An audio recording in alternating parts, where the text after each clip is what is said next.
A'udzu billahi minasyaitonir rajim. Bismillahirrahmanirrahim. Alhamdulillahirabbil alamin. Wa bihi nasta'inu ala umurid dunya waddin. Assalamualaikum rekan-rekan sekalian. Alhamdulillah kita bisa ketemu lagi ya. Melanjutkan kajian ringan kita, ngobrol santai kita seputar Quran, seputar tafsir, hadis, Islam secara umum ya. Nah, rekan-rekan sekalian, kemarin atau pertemuan yang lalu sudah saya ceritakan ya tentang jin, tentang setan, tentang iblis ya. Sampai kemarin itu dialog antara Allah dengan iblis itu. Ketika kita mencoba menelisik jin ya, itu tentu saja ada kaitannya dengan api. Karena Allah jelas menyatakan bahwasanya jin itu diciptakan sebelum Adam dari api ya. Api itu sesuatu yang fisik, sesuatu yang bisa dipelajari oleh ilmu pengetahuan. Dia bukan sosok imajiner antah berantah yang antah berantah yang nggak bisa diketahui itu. Dia bukan sosok metafisika, bukan. Api itu adalah oksidasi cepat yang terjadi pada sebuah benda dalam proses pembakaran yang lantas menghasilkan energi panas, cahaya, dan reaksi kimia lainnya. Jadi berbicara tentang jin itu pasti kita terkait dengan api. Nah, berbicara tentang jin pun itu juga terkait dengan iblis ya. Kenapa? Karena jelas Allah juga menyatakan bahwasanya iblis itu dari jin ya. Kana minal jinni fa fasaqa an amri rabbi. Ketika diperintah sujud oleh Allah kepada Adam, iblis menolak. Dia kata Allah kana minal jinni, iblis itu dari jin. Jadi dari jin lagi bahwa saya ya dari jin berarti dia dari api. Ya, api sekali lagi dia adalah material fisika yang bisa dipelajari oleh ilmu pengetahuan itu. Nah, rekan-rekan sekalian, membahas tentang iblis juga lantas terkait dengan setan. Ya, lantas terkait dengan setan. Berbicara tentang jin juga terkait dengan setan. Karena lagi-lagi Allah menyatakan di dalam Al-Qur'an syayatinal insi wal jin. Jadi setan-setan al-ins dan setan-setan al-jin. Jadi ada kaitannya dengan setan. Kemudian kita simpulkan bahwasanya iblis itu adalah energi negatif yang kemudian jika dituruti oleh manusia, maka manusia menjadi kesetanan. Jadilah syayatinal ins wal jin. Al-ins dan al-jin itu sejatinya adalah manusia dalam sudut pandang ini ya. Yang dua-duanya itu memiliki karakteristik yang berbeda atau berlainan. Ya, al-ins dengan al-jin itu berkali-kali ya, beberapa kali Allah langsung menyandingkan antara al-ins dengan al-jin. Al-ins secara bahasa itu diddul jin atau al-jin khilaful ins ya. Jadi al-jin khilaful ins atau al-ins khilaful jin. Jadi yang berbeda keduanya itu saling berbeda yang memiliki karakteristik sifat-sifat tertentu yang membedakan. Sampai kita melihat kemarin dialog antara Allah dengan iblis ya. Ketika iblis tidak mau disuruh sujud oleh Allah di surat 38 ya,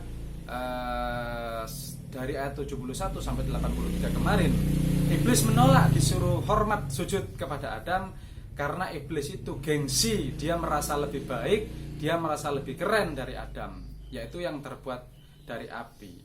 Khalaqtani min nar wa khalaqtahu min tin. Kau ciptakan aku ya Allah dari api, sedangkan Adam dari tanah. Seakan-akan iblis mau mengatakan api itu lebih keren daripada tanah, mestinya Adam yang sujud kepadaku ya.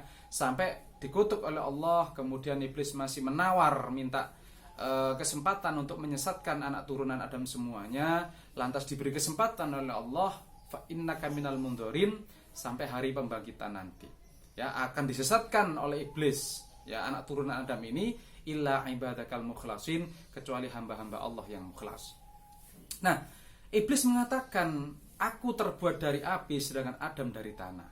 Maka ketika membahas tentang iblis ini ada kaitannya tentu dengan tanah ya, rekan-rekan sekalian, karena Adam terbuat dari tanah ya. mintin. Memang itu bukan hanya pernyataan iblis ya. Allah juga menyatakan bahwasanya manusia itu terbuat dari tanah ya. Ini ada beberapa yang saya catat itu ya.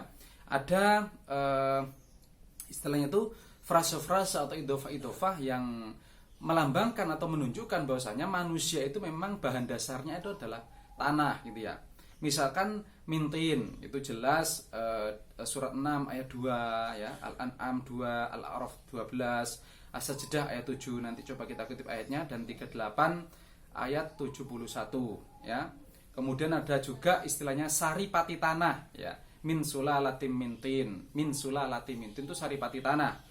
Seperti disebut oleh surat 32, surat As-Sajdah ayat 12. Kemudian ada tanah liat, yaitu mintinin al-lazib, mintinil lazib, jadi dari tanah liat. Ini Allah memang menyatakan dalam Al-Qur'an bahwasanya manusia itu diciptakan dari tanah liat. Istilahnya mintinil lazib, surat As-Saffat surat 37 ayat 11 ya. Kemudian di ayat yang lain ada istilahnya itu dari debu ya, min turab, seperti di surat 3, surat Al-Imran 59, Ar-Rum 20, Al-Fatir 11, dan Al-Mu'min atau Ghafir ayat 67 ya. Di ayat yang lain ada Allah menyebut dari tanah liat kering, dari lumpur hitam.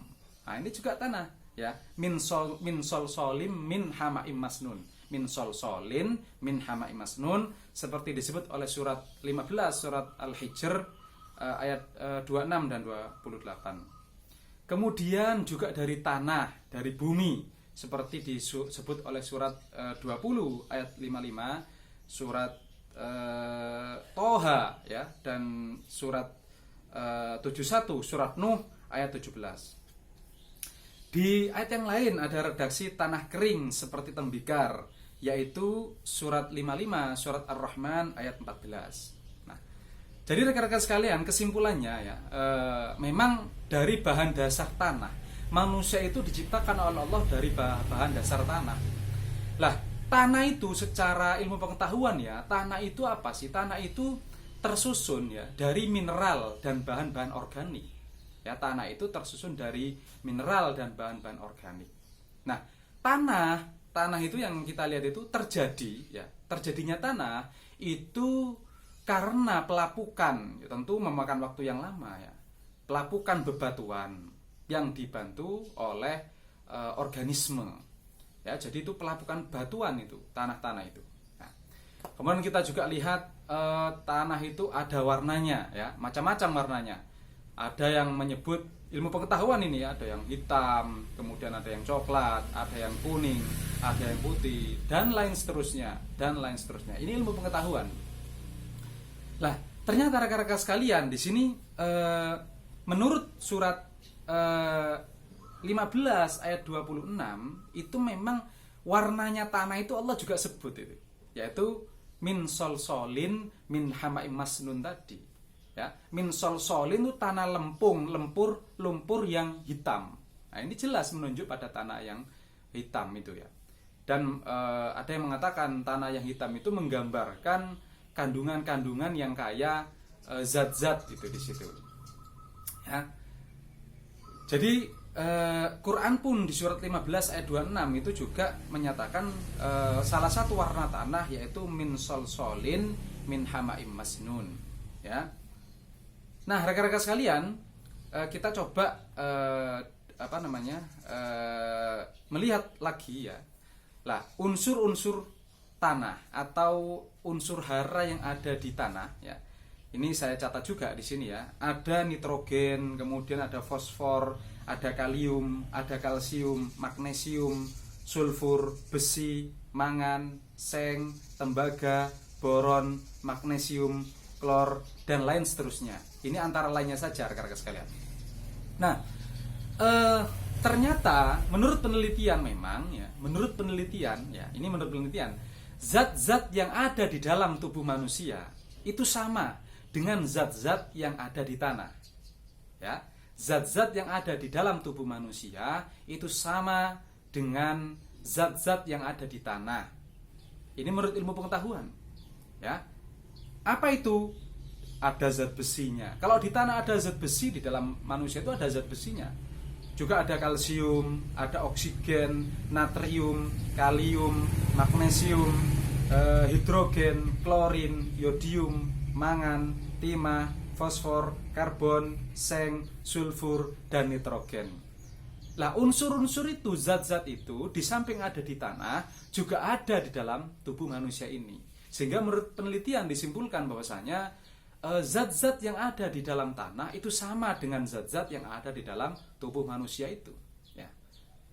Maka rekan-rekan sekalian, ketika Allah mengatakan bahwasanya manusia itu diciptakan dari tanah, ini ngeplek gitu.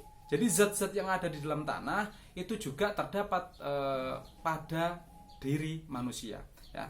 Misalkan kita kutip surat As-Sajdah ya, surat 32 di sini ayat 7 kita coba ya. Surat 32 ayat 7 ya.